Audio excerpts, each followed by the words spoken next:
જય ભારત, જય સંવિધાન. જે પણ મિત્રો લાઈવમાં આવે તો વધુમાં વધુ અન્ય મિત્રો સુધી પહોંચે તેવો પ્રયત્ન કરવો. આજે જે આંકડા આવ્યા છે મારી પાસે તો તે બાબતે થોડીક ચર્ચા કરીએ.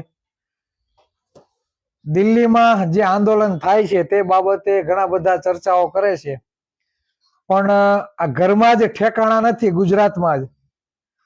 ગુજરાતમાં ઓબીસી એસટી સમાજની નોકરીઓ ખુલ્લે આમ ખવાઈ રહી છે, અને આપણે દિલ્હી બાજુ કૂચ કરીએ તો કેમ મેળ આવવાનું?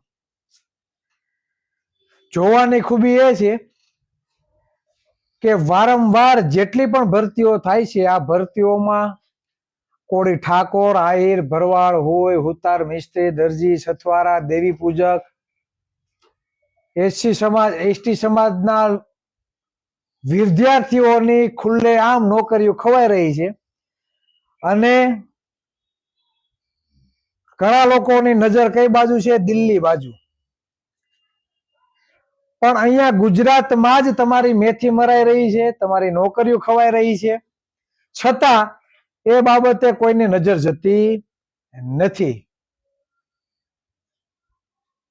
જે આ ગુજરાત જે આપણું ઘર કહેવાય, આ ઘરમાં જ ખુલ્લેઆમ જાતિવાદી કીડાઓ, જાતિવાદી માનસિકતા ધરાવનારા રાજકીય નેતાઓને લીધે આજે તમારા ભાગની નોકરીઓ ખુલ્લેઆમ છીનવાઈ રહી છે. તે બાબતે ઓબીસી એસટી સમુદાયનો એક પણ રાજકીય આગેવાન, પક્ષનો હોય કે વિરોધ પક્ષનો કે સત્તા પક્ષનો, એક પણ વ્યક્તિ આ બાબતે ખુલીને બોલવાવાળો નથી. શા માટે? કાં તો પોતાની મહત્વાકાંક્ષા એવી છે કે આગામી સમયમાં મને મંત્રી પદ નહીં મળે, મને કેબિનેટનું ખાતું નહીં મળે, મને ધારાસભ્યની ટિકિટ નહીં મળે, મને સંસદની ટિકિટ નહીં મળે. આવી મહત્વાકાંક્ષા અને પોતાના અંગત લાભ ને લીધે નથી તે ભૂપેન્દ્ર પટેલને કાંઈ કહી શકતા, નથી હસમુખ પટેલ સામે કાંઈ બોલી શકતા, કે નથી સત્તા પક્ષના જે મોવડી મંડળ છે તેની સામે બોલવાની એક પણ વ્યક્તિની ઓકાત, એક પણ વ્યક્તિની તેવડ નથી. અને આ બાયકાંગલું નેતૃત્વ જ્યાં સુધી ગાંધીનગરના સિંહાસન ઉપર બેઠું હશે ત્યાં સુધી ઓબીસી એસટી સમુદાયના પરિવારોને માત્ર ને માત્ર મજૂરી કામ કરવાનો વારો આવશે. એના બાળકો કદાચ શિક્ષણમાં આગળ હશે, ભણવામાં તેનામાં કૌશલ્ય હશે, છતાં પણ અધ વચ્ચે ભણવાનું છોડી દેશે, સરકારી ભરતીની તૈયારી કરતા હશે તો તેમાં પણ નિરાશા દાખવી અને અધ વચ્ચે તે તૈયારી છોડી દેશે. શા માટે?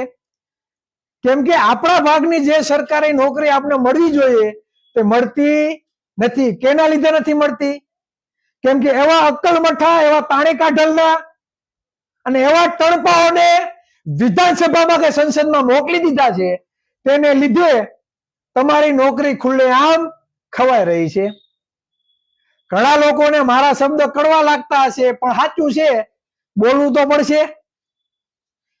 કેમ કે રાજકીય નેતાઓના છોકરાઓની બાયડી બદલશે, કદાચ એની બદલશે, એના પગના જોડા પણ બદલશે, વિદેશમાં ફરવા જશે, વિદેશમાં ભણવા જશે, પણ આ પછાત સમુદાય વધુમાં વધુ પછાત થતો જશે એની ચિંતા કોઈને નથી.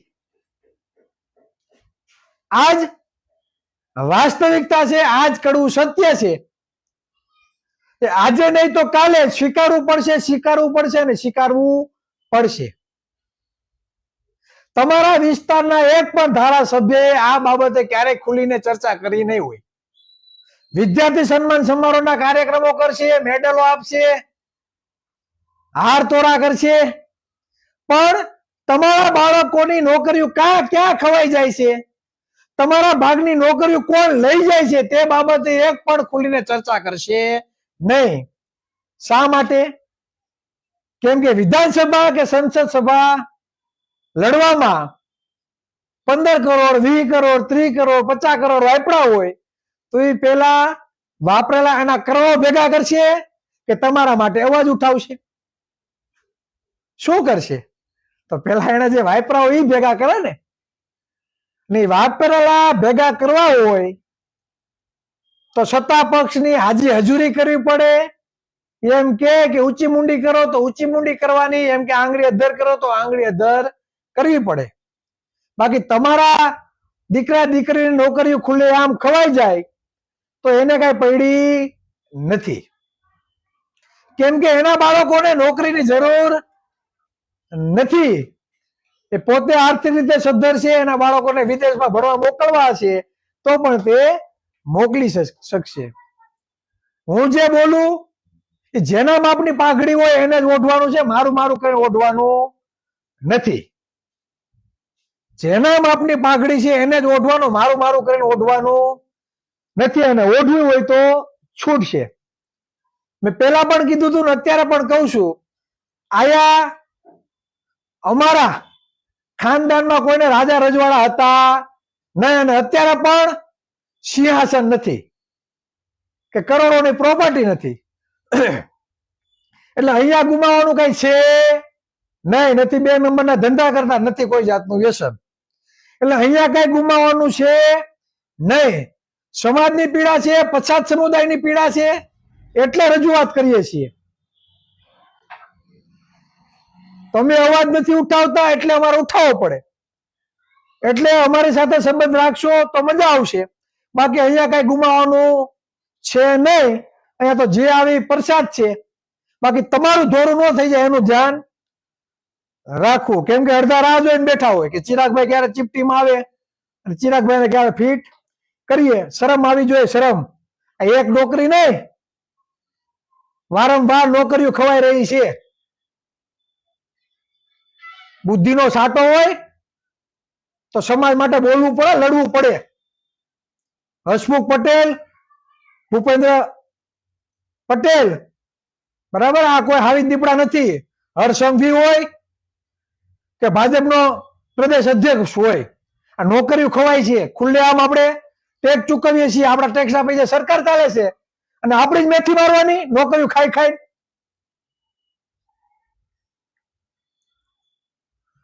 ગૌણ સેવા પસંદગી મંડળ દ્વારા મલ્ટીપર્પઝ હેલ્થ વર્કર્સ પુરુષની ભરતી, જે જાહેરાત નંબર 421/2026 ની ભરતી. ફરી એક વખત બોલું, ગૌણ સેવા પસંદગી મંડળ મલ્ટીપર્પઝ હેલ્થ વર્કર્સ પુરુષની ભરતી, જાહેરાત નંબર 421/2026 ની ભરતી. કુલ 100 જગ્યાઓ. કેટલી જગ્યાઓ? કુલ 100 જગ્યાઓ. જેમાં ખાલી ઓબીસી ને નહીં, એસસી અને એસટી ને હોતા ને માઇનસ સીટો ભરવામાં આવી. હું તમને કહું, 10% જે ઈડબ્લ્યુએસટી 10% વસ્તી છે અને 10% આરક્ષણ મળે છે, તો 100 માંથી એને 10 સીટો આપી. એને આરક્ષણ પ્રમાણે એને સીટો ફાળવી દીધી, 10 માંથી 10. જયારે ઓબીસી સમાજની હાલની વસ્તી ગણતરી કરવામાં આવે તો ઓબીસી સમાજની વસ્તી કેટલી નીકળે? 60% પ્લસ.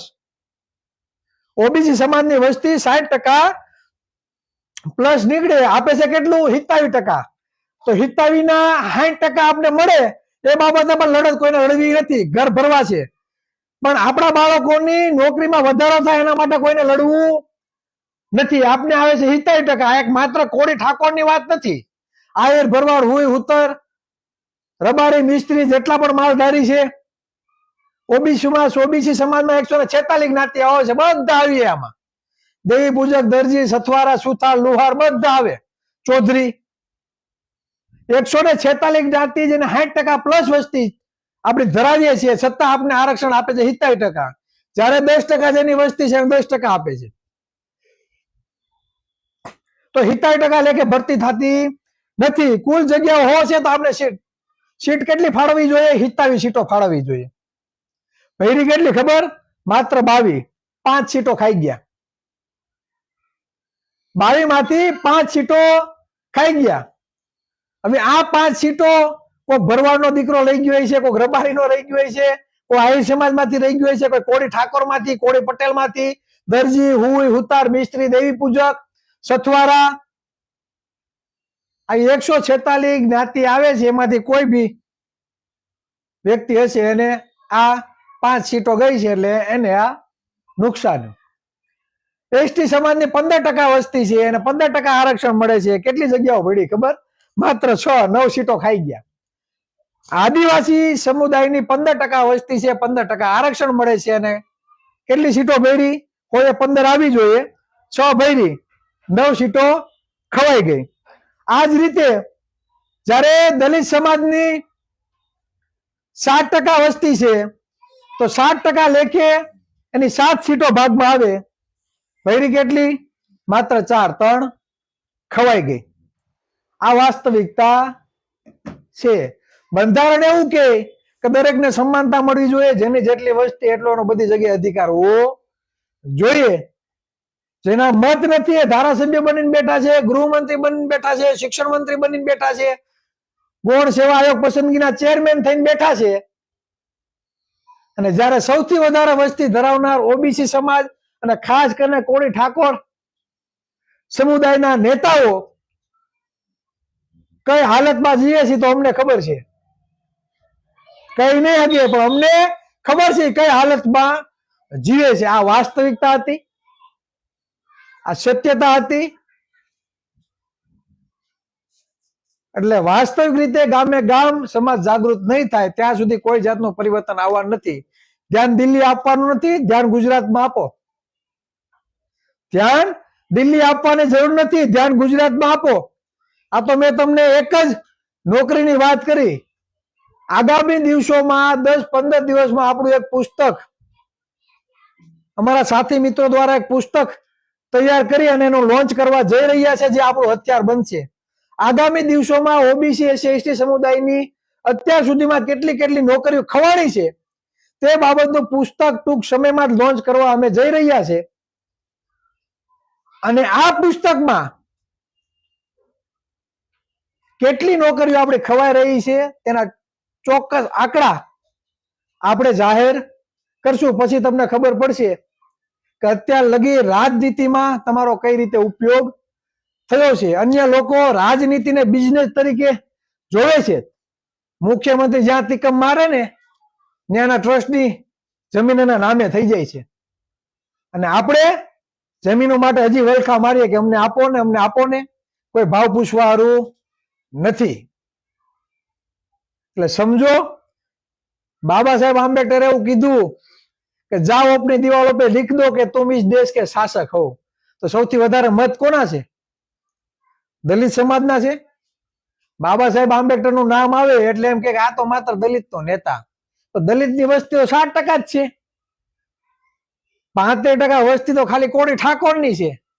તો બુદ્ધિ ઘાસ ચડવા ગઈ છે. આ 2-3% આયા બુદ્ધિ આપે તો આપણે પાણી આપે એવું થોડુંક છે? હે, ગૃહમંત્રીને આયા બુદ્ધિ આપી તો આપણે પાણી આપી, શિક્ષણ મંત્રીને આયા આપી તો આપણે પાણી આપી, મુખ્યમંત્રીને મગજમાં આપી તો આપણે પગમાં આપી, એવું છે? નહીં. તમને વાસ્તવિકતા તરફ કોઈ લઈ જવાવાળું છે નહીં. જે આવ્યા મત માગવા એ પોતાના ઘર ભરવા સિવાય બીજું કાંઈ કામ કર્યું નથી. એટલે આ નરી વાસ્તવિકતા છે.